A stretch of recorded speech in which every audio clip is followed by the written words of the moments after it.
We are kicking off with WrestleMania as night one of this year's event began with Jey Uso capturing the World Heavyweight Championship from Gunther.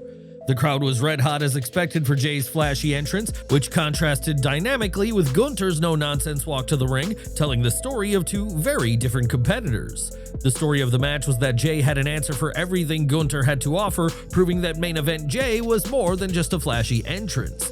Jey got the win via submission, making him only the second man to make Gunther tap out in WWE, adding him to a very exclusive club alongside Ilya Dragunov. Speaking of clubs, Jey's win makes him the fourth Samoan WWE World Champion, as the new champ follows in the footsteps of Yokozuna, The Rock, and his cousin Roman Reigns. There was a rather embarrassing production botch after the match, as when WWE transitioned to a replay, the transition graphic was for Survivor Series War Games, not WrestleMania 41. Nevertheless, this was a great opener with a red-hot crowd, and while the outcome may have seemed inevitable to some, how we got there was a surprise. Uso out-wrestling the superior grappler and using Gunther's own offense to do so was not on anyone's predictions, and this match was the coronation of Uso to the top of the industry. Jey has gotten over organically and is beloved by fans, and this world title win, something his Hall of Fame father Rikishi never did, proves he's far more than a catchphrase and a theme song. With the World Tag Team titles on the line, the War Raiders met the New Day, and both teams dressed to impress with some special attires for the show.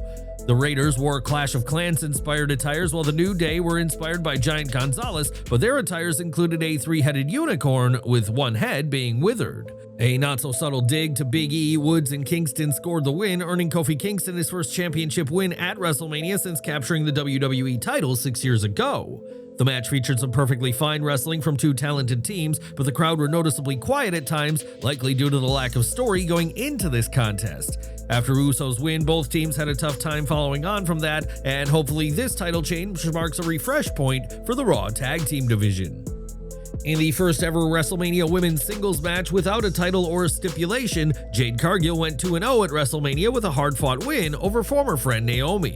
Dating back to November, the match had one of the longest builds, and both women delivered, and Naomi proved that she could thrive as a heel on WWE's grandest stage of them all. Any worries that the pair would struggle to gel in the ring were quickly extinguished, as this match was arguably the best singles match to date for Cargill.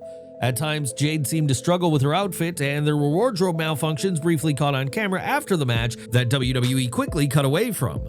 The chemistry between the two was so strong that one could consider running this match again, perhaps with Naomi getting the win to get some of her heat back. With that said, Cargill now appears poised to enter the singles title picture fans have predicted for her since she joined WWE, and gold could be heading to the Storm soon enough. In the US Championship match, both Jacob Fatu and LA Knight had special entrances, with Fatu coming out with a wolf mask, while Knight had a supercar for his arrival. Fatu overcame several high-impact moves from Knight before delivering a series of moonsaults for the win, earning Fatu his first taste of singles gold as a WWE superstar. Much like last year, Knight's match was one that had gone under the radar, but more than delivered on the night, thanks in part to the chemistry he and Fatu have built over several weeks. After the match, Fatu received an endorsement from Haku, and those who know the legacy of arguably the toughest man in wrestling will realize this is a huge nod to the new champion. There was some awkwardness on commentary when Wade Barrett criticized Knight for wrestling just 24 hours earlier on SmackDown, seemingly forgetting that Fatu was in the same tag match. As for the future, this should be the start of a major run for the Samoan Werewolf, who could easily slip into the WWE Championship scene once his days with the US Gold are over. With Rey Mysterio out with what the Wrestling Observer reported to be a groin injury, Rey Fenix stepped in to face ElGrandeAmericano in his WrestleMania debut. There was a hilarious pre-match video segment where Americano spoke with some dubbed over lines before he received a mariachi entrance complete with sepia overlay. There was a notable botch during his entrance, as Alicia Taylor referred to him as being from the Gulf of America, despite WWE changing and billing him now from the Gulf of Mexico. Michael Cole was quick on commentary to call Taylor out for the botch, and Pat McAfee explained how a clerical error had led to El Grande being billed from the Gulf of America. Despite his opponent changing, Americano got the win thanks to the metal plate he placed in his mask, as when Fenix kicked El Grande, he hurt his own ankle. Though Fenix hurt his right ankle, ElGrandeAmericano got the submission with the ankle lock on Fenix's left ankle, an unfortunate error from WWE's technical masked star. If ElGrandeAmericano is indeed Chad Gable, as some believe, then this match was a long overdue moment for the Olympian, who has been a hidden gem in WWE for many years. As for Phoenix, this loss shouldn't be a concern to fans, as the new signing more than proved he was capable of competing at WWE's biggest annual event. Being able to deliver as the last-minute replacement of one of wrestling's most beloved stars will surely have earned Phoenix a lot of points backstage, boding well for his WWE future. As for Mysterio, we expect a mask versus mask match for when the Hall of Famer is back, but right now it's ElGrandeAmericano who will stand tall, much to the chagrin of his fellow luchadors.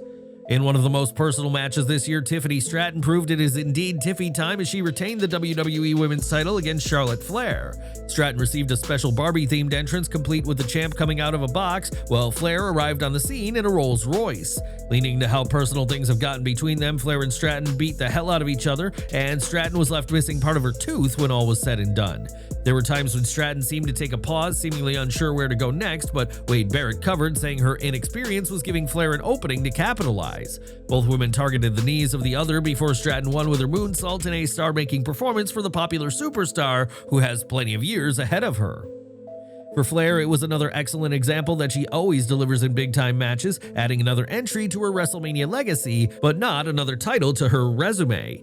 And in the main event, CM Punk, Seth Rollins, and Roman Reigns battled, and if there was a clear favorite among the three with the fans, it was the best in the world. The spotlight was on Punk, who had Living Color electrify with a live performance of Cult of Personality before all three men gave all they had both in and out of the ring. There was a moment amidst the brawl with the fans when Seth Rollins could be heard cursing, but WWE's team were a bit too slow on the trigger so fans could hear his F-bomb. Speaking on words WWE would rather not hear, Michael Cole discussed Paul Heyman speaking to CM Punk but flubbed his line and said Seaman instead of CM before quickly correcting himself. The finish of the match saw Paul Heyman hand a chair to CM Punk only to low blow his so-called best friend, all while blaming Punk for making him do it. Heyman handed the chair to Reigns, who wailed on Punk, but when he was poised to strike Seth Rollins, Heyman low-blowed his tribal chief, allowing Rollins to take the chair and get the win.